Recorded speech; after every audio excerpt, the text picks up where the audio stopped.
Nous sommes aux portes de Paris, à peine 10 km de la capitale. Nous sommes au cœur de 500 hectares de forêt, la forêt de Verrières qui recouvre plus de la moitié du territoire de la commune. Cette forêt, c'est un lieu magnifique auquel les Verriérois sont extrêmement attachés. C'est bien sûr un puits de carbone, mais c'est un formidable réservoir de biodiversité. Quand on se promène dans la forêt de Verrières, on rencontre parfois des tas de bois bien coupés, bien rangés, comme celui-ci, et certaines personnes en sont surprises, voire choquées.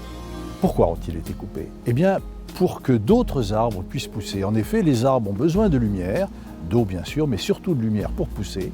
Cette façon de procéder en prélevant un sujet de place en place pour faire pousser les autres s'appelle le concept de forêt jardinée. C'est la nouvelle pratique de l'exploitant de la forêt de Verrières qui est l'ONF, l'Office national des forêts. Et l'ONF a 3 missions. Une mission de produire du bois et de le couper et de le vendre. Une mission de protéger la biodiversité. Et vous savez peut-être qu'il y a 42 hectares de réserve biologique intégrale dans la forêt de Verrières. Et une mission d'accueil du public.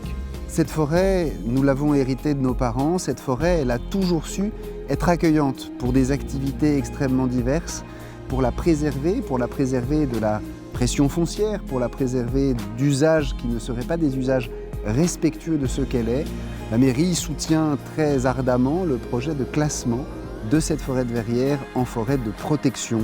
Une autre grande inquiétude pour notre forêt essentiellement composée de chênes et de châtaigniers, c'est le développement de maladies qui étaient déjà connues mais qui prennent maintenant une proportion considérable, en particulier l'encre sur le châtaignier.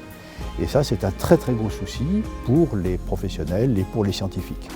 La forêt a besoin d'être préservée et tous les usages ne sont pas anodins. C'est la raison pour laquelle il est rigoureusement interdit d'y circuler dans des véhicules à moteur. Il est extrêmement important de la préserver dans le respect de chacun, dans le respect de la forêt.